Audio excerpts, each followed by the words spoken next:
살아계신 하나님 아버지,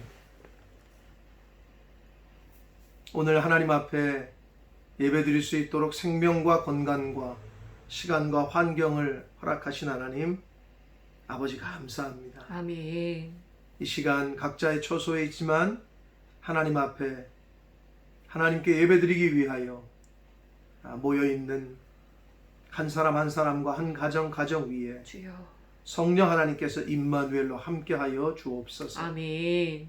이 시간 하나님의 말씀을 전하고 들을 때에 성령께서 역사하셔서 하나님의 말씀이 전해지게 해주시고 아멘. 또 하나님의 말씀으로만 들을 수 있는, 받을 수 있는 시간 되게 하여 주옵소서. 아멘. 예수 그리스도 이름으로 축복하며 기도 올리옵나이다.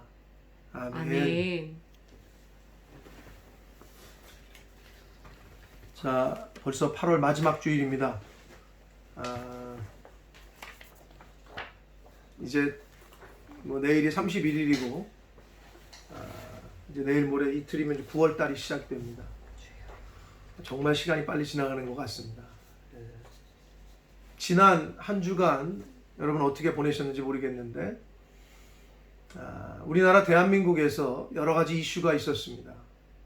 먼저는 그 역대급으로 강한 태풍 바비라는 이름으로 명명한 태풍이 우리나라에 적지 않은 피해를 주었고, 또 사회적으로는 아까 우리 김금석 집사님께서도 기도하실 때 그렇게 기도하셨지만 모든 의사, 전공의 인턴, 모든 의사들이 지금 총파업을 하고 있어서 응급실을 찾다가 죽는 환자가 발생을 했고, 의사가 없어서 의사들이 지금 진료를 거부하고 한마디로 우리가 흔히 말하는 데모를 하고 있단 말이에요. 정부하고 지금 대치를 한 상황에서. 그러니까 그런 상황이 또 이슈가 됐고, 또 코로나 이 바이러스가 계속되는 상황에서 이게 갑자기 늘게 됐어요. 계속해서 늘어서 영국의 셧다운에 해당하는 사회적 거리두기 3단계를 시행하려고 한다는 뉴스가 연일 나오더니 급기야 이제 어제 3단계로 가면은 완전 셧다운 하면 뭐 우리나라에서는 그 무슨 자영업자 경제가 다 돌아가지는 않기 때문에 2.5단계라고 표현을 하더라고요. 밤 9시까지만 이팅 인을 할 수 있고 9시 이후부터 새벽에 6시까지인가요? 그때부터는 이제 딜리버리만 가능한. 우리는 다 24시간 하는 데가 많으니까. 그래서 뭐 사회적 거리두기 2.5단계를 시행한다는 뉴스가 나왔습니다. 그런데 마음이 아픈 것은 하루 확진자가 20명에서 30명대를 유지하던 우리나라가 확진자 수가 갑자기 300명, 400명대로 늘어나게 됐는데 그 원인에 교회가 있다는 뉴스가 계속해서 나오기 시작했습니다. 개인적으로 정말 안타까웠습니다. 물론 특정 한 교회와 한 개인의 그 문제가 가장 큰 원인을 제공했지만 일부 교회들도 정부의 방침에 반대해서 거리두기를 하지 않고 또 집합을 금한다는 행정명령에 반대를 해서 우리는 무조건 대면 예배를, 현장 예배를 드려야 되겠다라고 하는 일부 교회들의 뉴스가 계속 나오면서 교회에서 시작된 감염 전파가 2차, 3차로 계속 퍼지면서 사실상 변명을 하기에도 어려운 그런 상황에 놓이게 된 그러한 소식들이 지난 한 주간 한국에서 들려왔습니다. 그래서 요즘 한국 교회는 사회로부터 아주 욕을 많이 먹고 있어요. 목회자들 또한 마찬가지입니다. 그 어느 아파트에서 엘리베이터를 타려고 기다리던 사람들이 같은 동에 사는 이제 목사님인 걸 아는 거죠. 그 목사님이 타시려고 이제 하니까, 목사님이 타니까 같이 기다리고 있던 사람들이 엘리베이터 타기를 거부했대요. 한 단면을 보여주고 있습니다. 목사님이 타니까 기다리던 사람들이 엘리베이터를 안 타는 거야. 그런 씁쓸한 소식이 들려왔고, 그리고 여러분, 제가 PPT를 하나 사진을 보여드릴 텐데 잘 안 보이실 수 있습니다. 보이세요? 글자가? 네, 어느 가게, 식당에 붙여져 있는 건데, 교회 다니는 사람은 당분간 안 받습니다. 죄송합니다. 교회 다니는 사람 들어오지 말라는 거예요. 이런 지금 상황이 한국 사회에서 지금 번지고 있단 말이에요. 이렇게 지금 한국 사회에서 교회는 교회로서의 역할을 감당하기는커녕 비난과 질책의 대상이 되고 있습니다. 교회가 사회를 걱정해야 되는데 사회가 교회를 걱정하는 지금의 때가 아닌가 싶습니다. 한편에서는 이런 것들이 교회를 핍박하는 것이라고 하면서 모이지 말아라, 거리두기 해라, 현장 예배 좀 자제하고 온라인 예배 드려달라, 이런 것들을 교회를 핍박하는 것이라고 하면서 정부의 명령을, 방침을 따르지 말고 오히려 이럴 때 강하게 밀어붙여야 된다라는 식의 말들을 하고도 있습니다. 물론 각자의 주장이 다르고 자신의 입장에서 말하는 것이기에 이것이 맞다, 이것이 틀리다 라고 말하기는 어렵습니다. 교회를 다니는 사람들의 입장과 또 교회를 다니지 않는 사람들의 입장이 서로 다르단 말이에요. 그런데 상식적인 선에서 생각을 해볼 때에 지금 교회가 핍박을 받고 있다는 주장보다도 교회가 욕을 먹고 있는 상황이 어느 정도는 더 이해가 가는 상황이지 않나 싶습니다.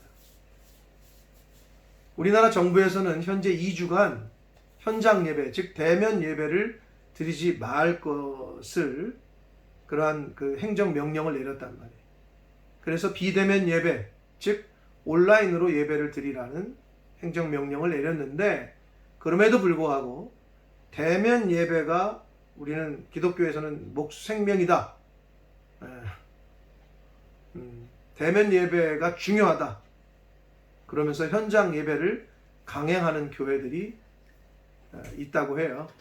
그래서 행정명령을 거부하면 이제 그 벌금을 내거든요.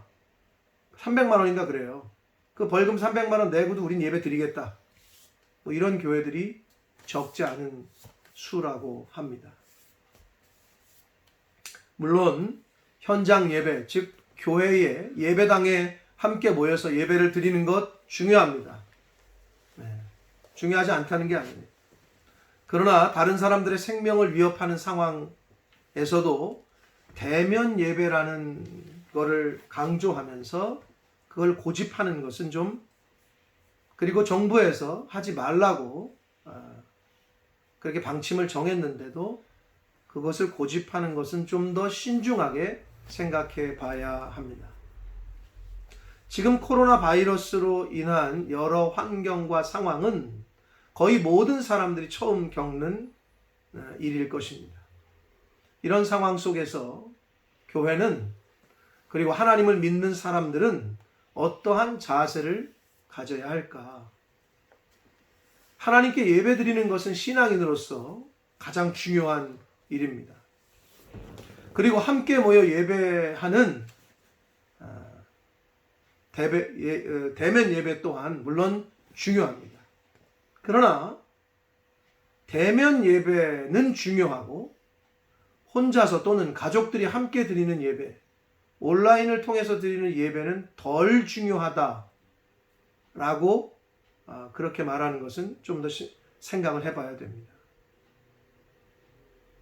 자, 그래서 오늘 본문에 나오는 신명기 5장의 말씀을 통해서 그 말씀을 중심으로 함께 좀 생각을 해보려고 하는데, 신명기 5장에서 하나님께서는 모세를 통해서 이스라엘 백성들에게 십계명을 기록한 두 돌판을 주시는 장면이 나옵니다.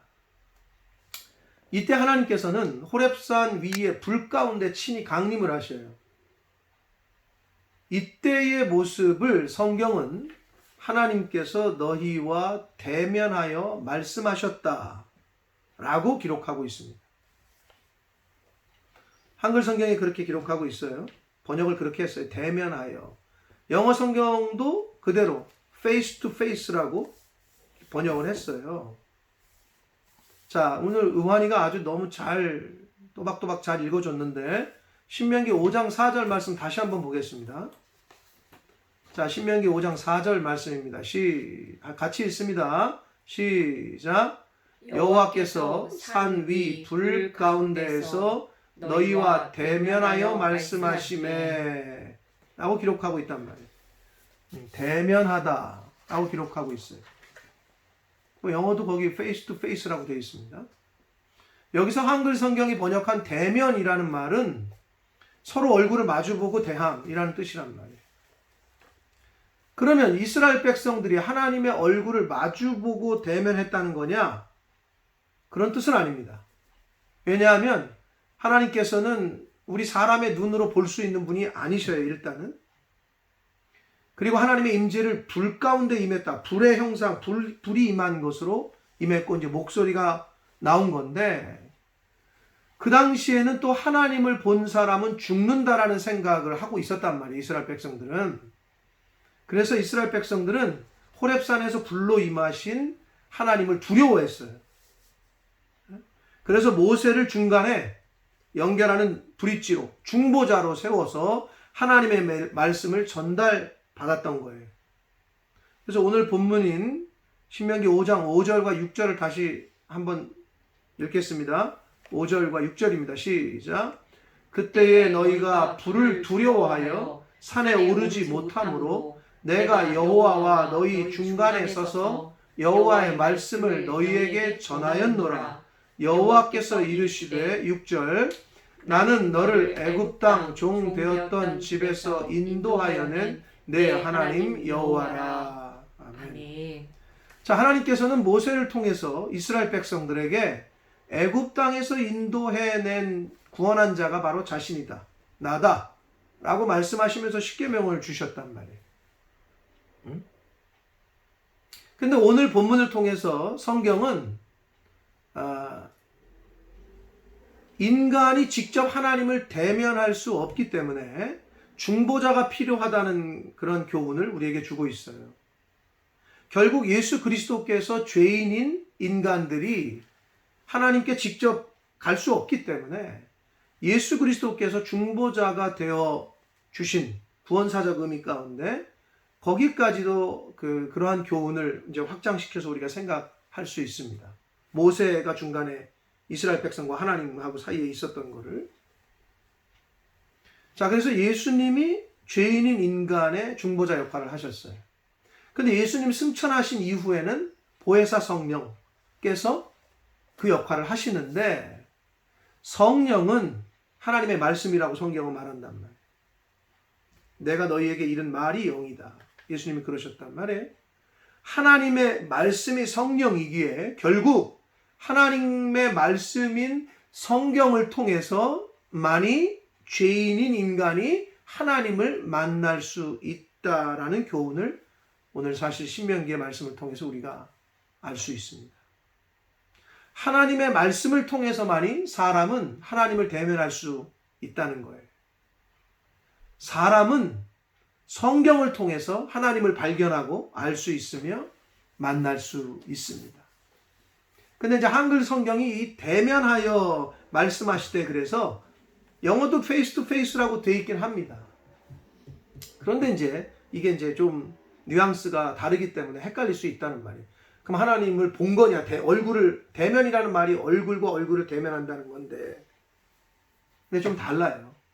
그래서 오늘 신명기 5장 4절에 그 대면이라고 번역한 한국어를 번역한 그 히브리어 원어의 단어는 여러분 뭐 단어는 여러분이 알 필요는 없으면 뭐 외울 필요는 없지만 파님 빼파님이라는 말이에요. 이 파님이 얼굴이란 뜻이기도 한데 이 히브리어 원어의 뜻은 뭐냐 하면 이 의미는 인격 대 인격이라는 의미를 갖고 있어요. 즉 하나님께서는 이스라엘 백성들을 인격 대 인격으로 만나 주셨다라는 걸 의미해.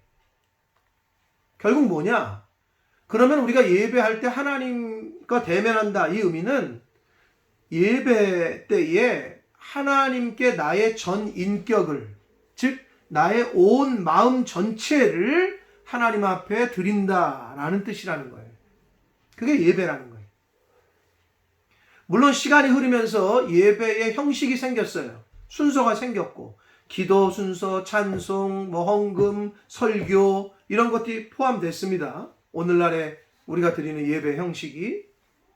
그러나 가장 중요한 예배의 의미는 하나님께 나의 인격을, 나의 마음을 온전히 드리는 것, 그것이 진정한 예배의 의미라는 거예요. 그게 진정한 하나님을 대면한다는 의미인 것입니다. 하나님을 대면하기 위해 나의 마음이 준비되어 있는지, 정결하고 성결한 마음이 준비되었는지, 온전한 마음으로 내가 하나님 앞에 예배하는 자리에 나와 있는지, 이것이 중요하다는 거예요. 그게 진정한 하나님을 대면한다라는 의미인 것입니다. 사람의 생명을 위협하고 또 수많은 사람들의 생명이 이미 잃은 전염병이 지금 번지고 있잖아요. 이때에 우리가 흔히 말하는 대면 예배가 중요해서 현장 예배를 강행하고 있는 그런 강행함으로 전염병을 퍼뜨린 그러한 교회들이 있단 말이에요. 그럼 그런 교회들을 보면서 과연 누구를 대면하기 위한 대면 예배인지, 하나님을 대면하기 위한 대면 예배인지, 사람을 대면하기 위한 대면 예배인지를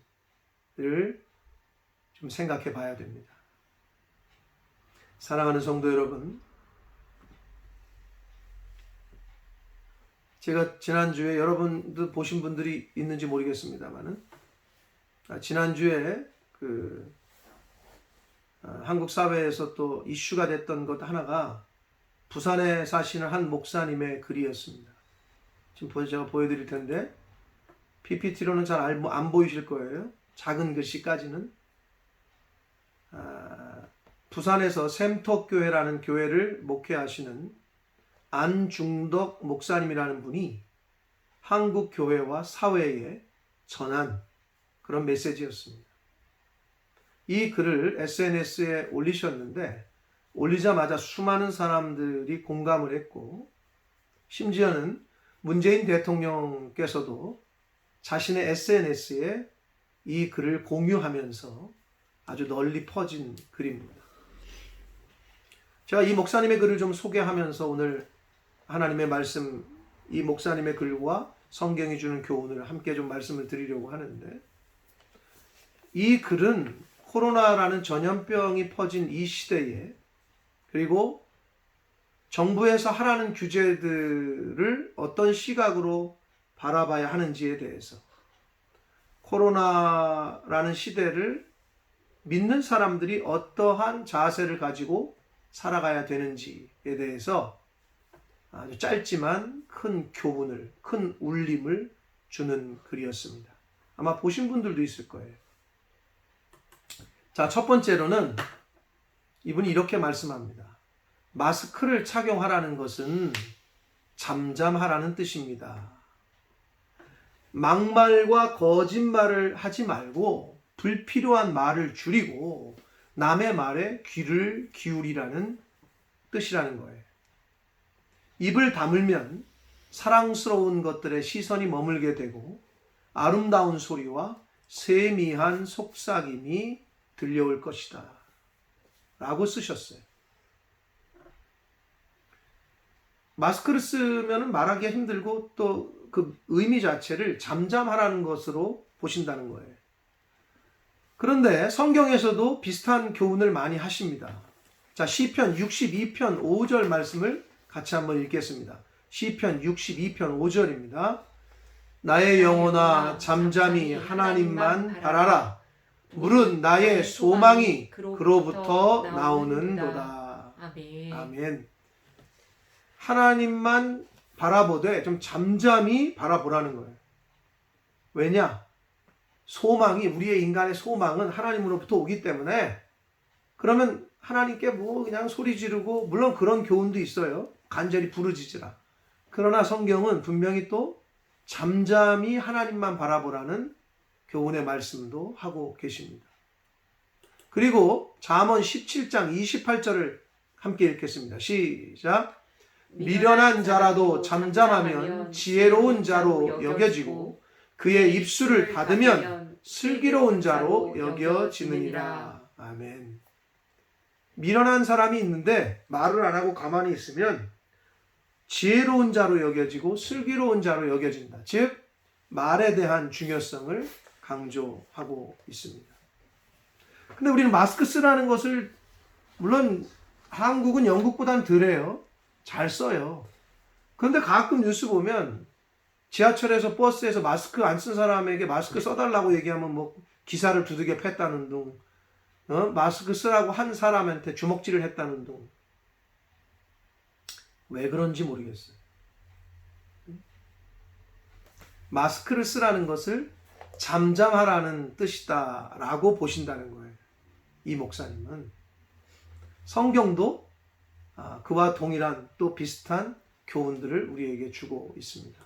두 번째는 손을 자주 씻으라고 말하잖아요. 손을 자주 씻으라는 것은 마음을 깨끗이 닦으라라고 생각하신다는 거예요.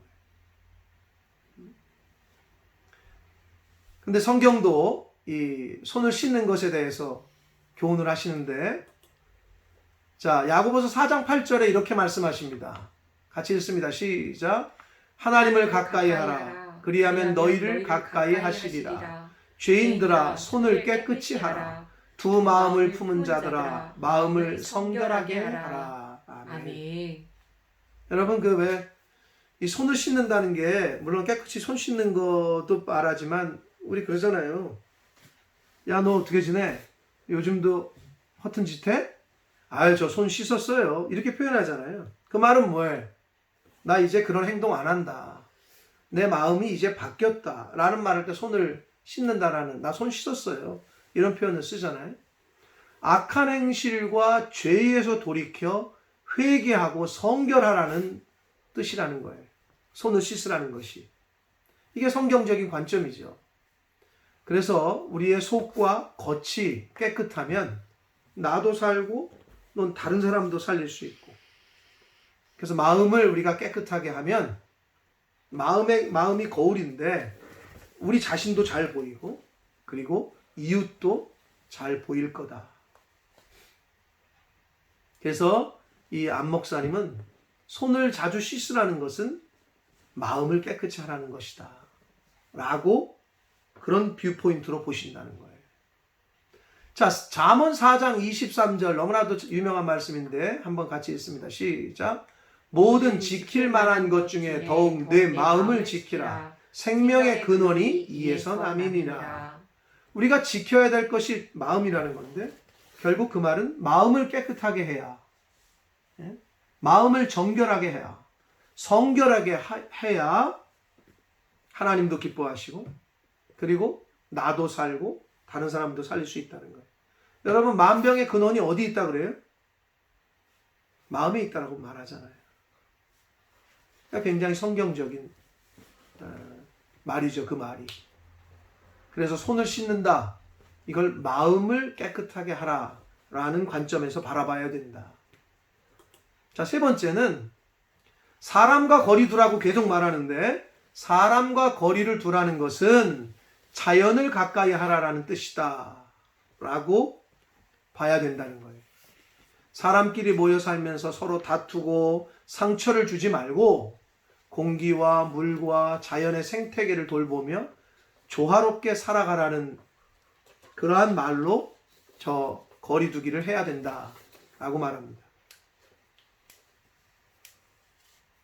여러분, 제가 몇 번 말씀을 드렸는데 인간이 자신들이 원하는 것을 이렇게 만들어내 가지고 어떤 현상으로 만들어낸 거, 자신들이 원하는 바를 현상으로 만들어낸 거. 근데 국어 사전에 뭐라고 나와 있냐면 인간이 자신들의 원하는 쪽으로 오리지널, 원형을 변형시켜서 만들어낸 거, 이걸 문화라고 한단 말이에요. 우리가 흔히 말하는 문화. 영어로는 컬처죠. 그래서 제가 성경 공부 때도 그랬고 설교 때도 한번 했어요. 그럼 문화의 반대말이 뭐냐? 컬처의 반대말이 뭐냐? 뭐라 그랬어요?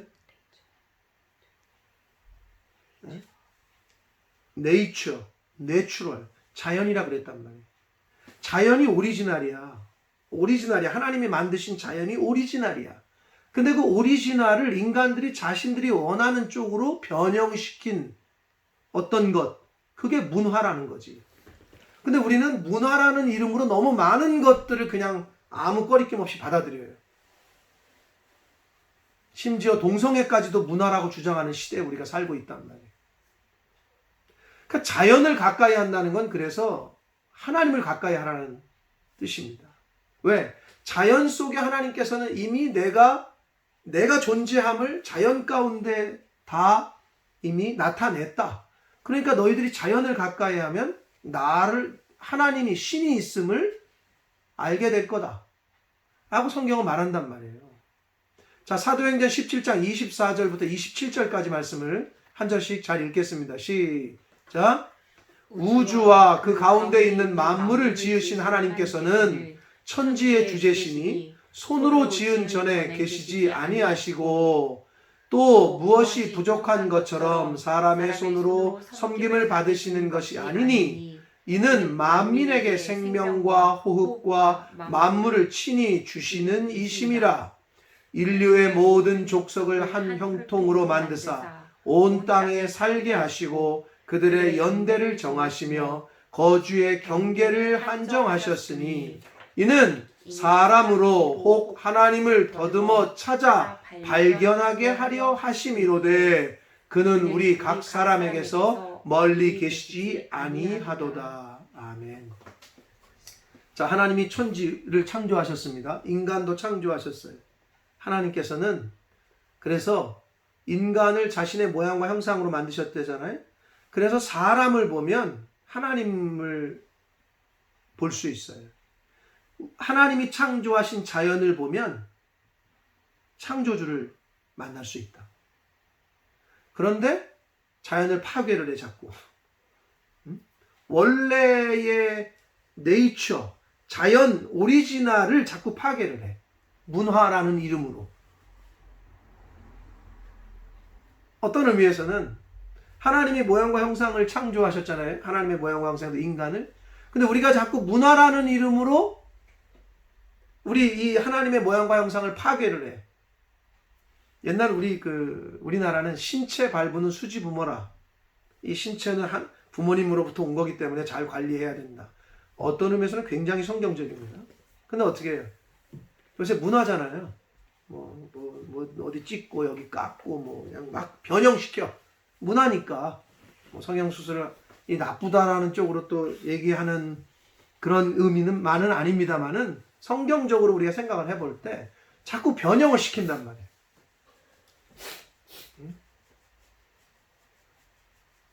자연을 가까이 하라는 뜻이다.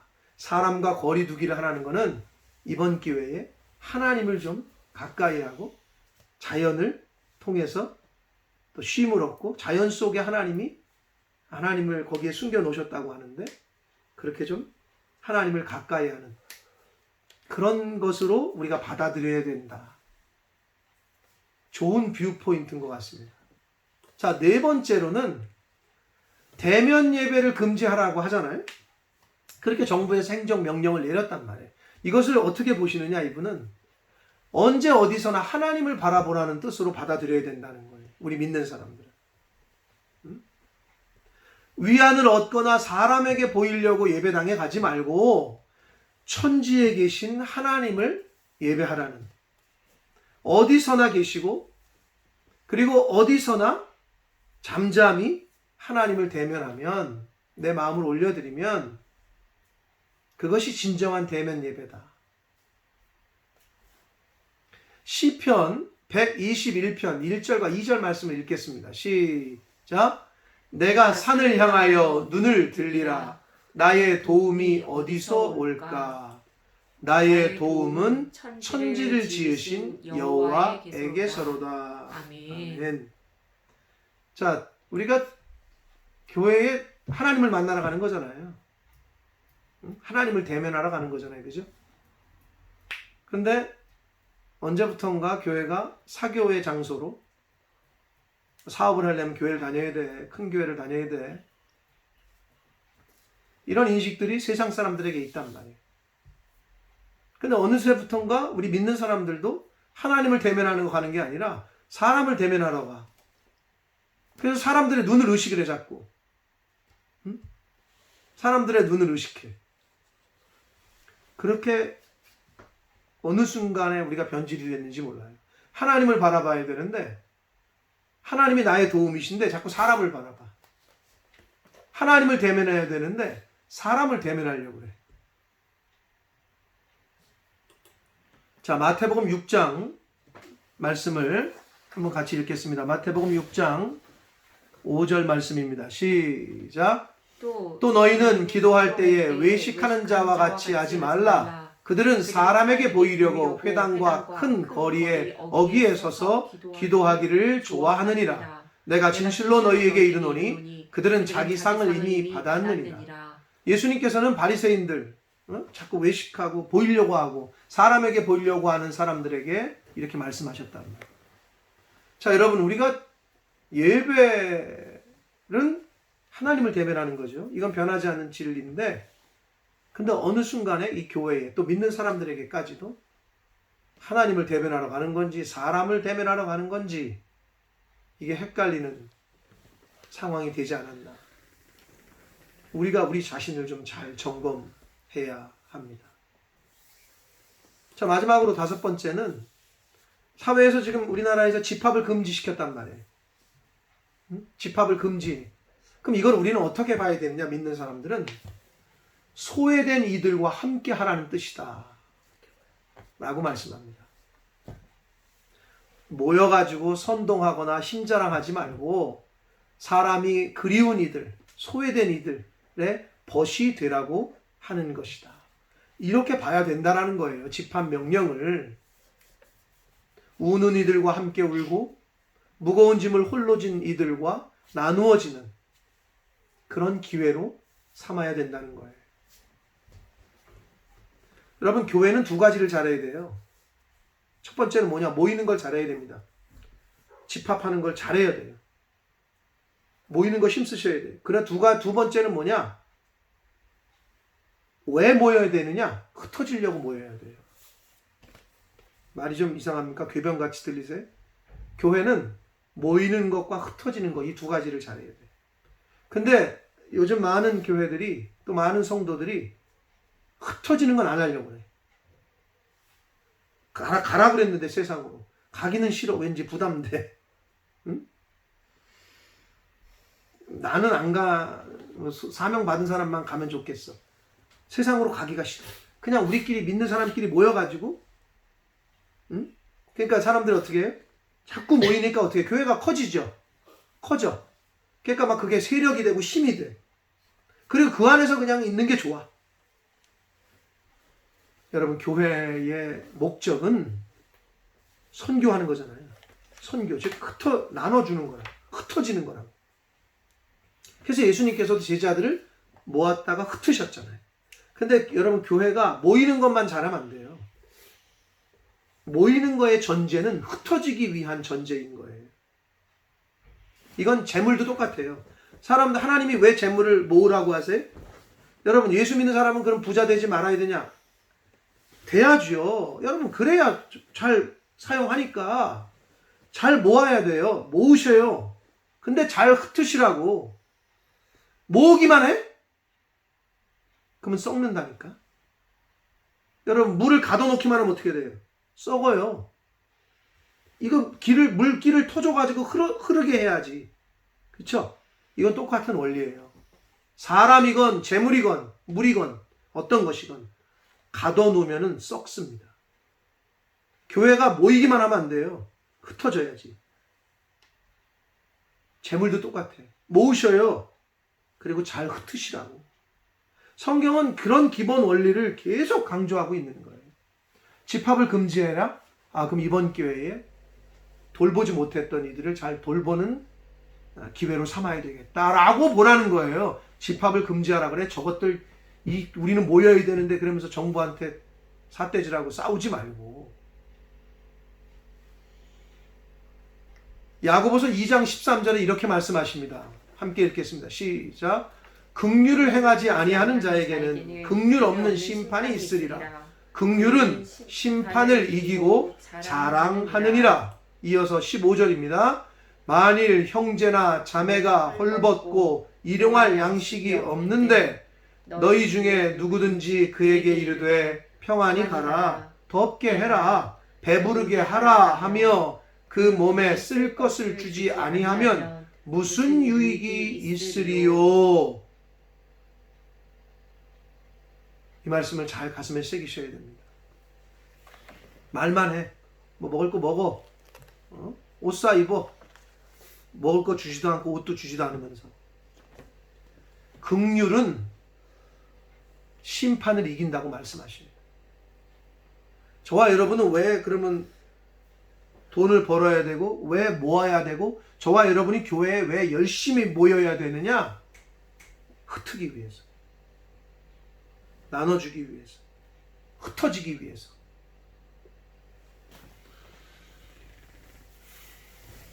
잠언 21장 3절 말씀 한 절 더 읽습니다. 시작.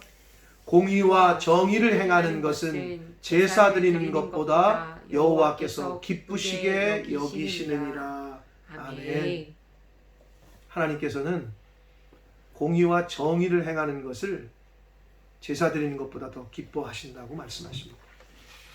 예배는 열심히 드리는데 하나님이 기뻐하시는 공의와 정의를 행하지 않는 삶을 산다면 그러한 삶은 하나님을 기쁘시게 해드리는 삶이 아닙니다. 무명의 한 목사님께서 한국 교회와 사회를 향하여 하신 이러한 포인트, 우리가 가져야 될, 예수 믿는 사람들이 가져야 될 그러한 관점과 자세를 말씀하신 이 말씀들이 마음에 와 닿았습니다. 그래서 그 말씀들을 어떻게 보면 뒷받침할 수 있는 성경 구절을 제가 찾으면서 이번 한 주간은 묵상을 했는데 이것이 하나님 아버지의 마음이라고 생각합니다. 전염병으로 전 세계가 힘들어하고 있는 이때에 우리 믿는 성도들이 가져야 할 마음이고 가져야 될 시각이라고 생각합니다. 대면 예배, 사람이 아니라 하나님을 대면하는 예배를 드립시다. 아멘. 하나님 아버지께서는 우리의 온전한 마음을, 중심을, 인격을 대면하시기를 원하십니다. 아멘. 몸만 와 있는 예배를 원하시지 않습니다. 사람은 외모를 보지만 하나님께서는 사람의 중심을 보신다고 하셨습니다. 바벨론의 포로로 끌려가 온갖 고난을 당했으나 믿음을 지켜 하나님의 은혜로 고위 관직까지 올랐던 다니엘은 왕에게만 절하고 기도하라는 그 당시 행정명령이죠. 왕한테만 절하고 기도하라 라는 명령을 어기고 하나님께 기도하기를 예루살렘으로 향한 창문을 열고 평소에 하던 대로 하루에 3번씩 무릎을 꿇고 기도하며 하나님께 감사의 예배를 드렸다라고 다니엘서 6장에 말씀하고 있습니다. 이것이 진정으로 하나님을 대면하는 자세입니다. 자신의 모든 것을 잃을 수도 있고 목숨을 잃을 수도 있는 상황임에도 불구하고 다니엘은 자신이 평소 하던 대로 자신이 있는 그곳에서 하나님께 자신의 마음을, 중심을 올려드렸습니다. 사랑하는 성도 여러분, 우리의 중심을, 우리의 전 인격을, 온전한 마음을 드리는 예배를 드립시다. 아멘. 이것이 하나님을 대면하는 대면 예배인 것입니다. 그곳이 어디든 그리고 어떠한 환경이든 간에 신령과 진정으로 하나님께 우리 자신을, 우리의 삶을 올려드리는 영적 예배를 드리는 삶을 사시는 저와 여러분이 되기를 예수 그리스도 이름으로 축복합니다. 아멘. 기도하겠습니다. 살아계신 하나님 아버지, 하나님께서 대면하여 말씀하셨다라고 말씀합니다.